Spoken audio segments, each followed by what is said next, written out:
한-아프리카 장관급 경제협력회의가 어제부터 부산에서 열리고 있습니다. 아프리카 30여 개 국가의 재무장관들과 경제협력 관계자 수백 명이 참석해 한국의 경제개발 경험을 공유하고 또 경제협력과 관련한 정책들도 논의하는 자리입니다. 아프리카개발은행 아킨우미 아데시나 총재 저희 스튜디오에 모셨습니다. 예, 어서 오십시오. 반갑습니다.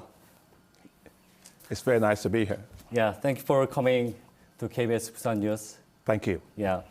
일반인들에게는 다소 생소할 수 있는데 아프리카개발은행이 어떤 역할을 하는 곳인지 먼저 설명 부탁드리겠습니다. The African Development Bank is Africa's largest financial institution. It's the only AAA-rated financial institution in Africa.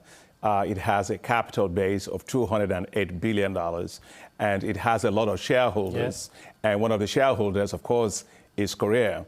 And so at the goal of African Development Bank, we have a strategy to accelerate Africa's development. So we have 5 areas that we work on. One is to light up and power Africa, which means to provide universal access to electricity to Africa. The second one is to feed Africa, to provide, food security all across Africa. The third is to integrate African economies. So we have an integrate Africa. The fourth is to industrialize African economies, just like if you industrialize here. Yeah. And the fifth one is to improve the quality of life of the people of Africa, which has to do with provision of water and sanitation, good health services, and also providing higher education and, of course, employment for the young people. So in a nutshell, that's what the African Development Bank is. Yeah. 올해는 한국이 아프리카 개발은행이 가입한 지 40년이 되는 해입니다. 한국과 아프리카 간의 협력 관계가 왜 중요하고 그동안에 어떤 발전을 이뤄왔다고 생각하시는지요? Well, first and foremost, Korea is a very, very important part of the African Development Bank, and I admire Korea for many reasons. The way in which you've been able to pull up yourself from the bootstraps and coming out of poverty and become one of the most dominant economies in the world. So having Korea join us is more than just the money that Korea pays. It's the experience of development that Korea brings to the table, which I really admire the most. And since that 40 years, Korea joined the African Development Bank itself in 1982, but it also joined what we call the African Development Fund, which is a fund that supports low-income countries in 1980. 다음 질문, 경제 관련된 주제로 질문을 드리겠습니다. 자, 지난 7월 한국과 아프리카 국가들이 K-라이스벨트 프로젝트를 체결했습니다. 한국의 농업 기술을 전수를 하는 프로젝트인데 아프리카 8개 나라가 해외 쌀 수입 의존에서 벗어나도록 하겠다는 것인데 아프리카개발은행이 지향하는 목표와 이것이 어떻게 부합한다고 보시는 건지 말씀 부탁드립니다. Yeah, the K-Rice Belt Initiative, right? It's a great initiative, and I applaud the government of South Korea on this initiative. Africa imports a lot of rice, and but Africa should not be importing a lot of rice. Africa has 65% of all the uncultivated arable land left in the world to feed 9 billion people in the world that's going to come. So what Africa does with agriculture will determine the future of food in the world. Its main strategy is to feed Africa. And we are investing $25 billion as a bank in trying to do that. And one of the areas we are actually focusing on is rice.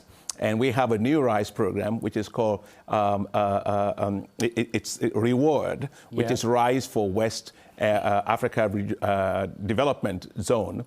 And that is a $650 million program. So when I met with the Minister of Agriculture of Korea, South Korea yesterday, we agreed that, look, we should really come together because, really Africa should become a breadbasket of the world. And we are determined to make sure that that is the case. So it's a lot of partnership in terms of technology, a lot of partnerships in terms of milling technologies, how to process and add value to rice, and also in irrigation, which is very important as well. So it's a perfect fit for us. And I look forward to the African Development Bank and the government of Korea being able to announce something significant together for the Korea-Africa Summit next year. 한-아프리카 장관회의 관련 질문 드리겠습니다.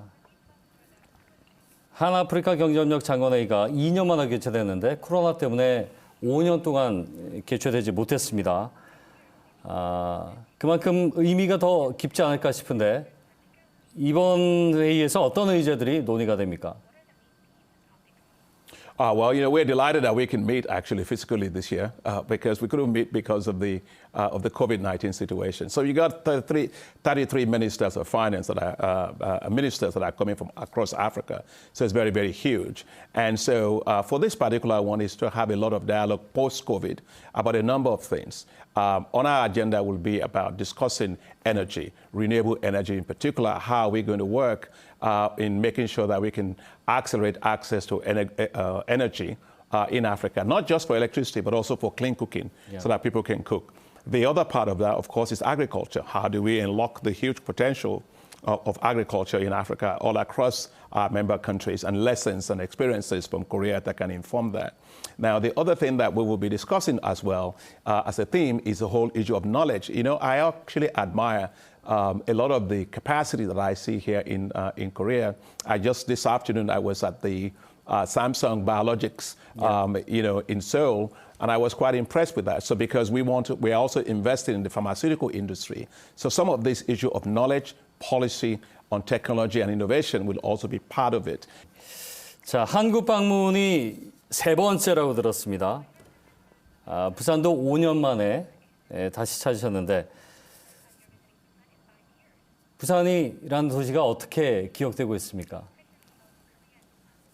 Oh, well, I love coming to Busan. We had, in 2018, we had annual meetings of the bank, the African Development Bank in Busan, and it was a huge success.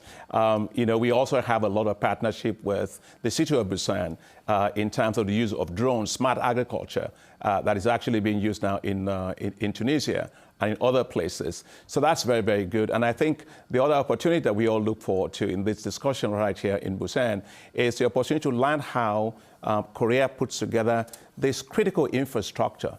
I take a look at it. You don't have steel, but you are the largest builder of ships in the world. Yeah. And so there's something about that. You have 3 ports here, great, well-integrated ports. And so there's an opportunity not only just to talk among ourselves, but also to be able to visit and see how Korea has been able to move from just producing rice in the early 60s and early 70s to moving up the value chains into hard manufacturing and also now into smart electronics and all of that. And so I think it's going to be quite an experience for many of the people to come here and see what you are doing now in semiconductors and all of that.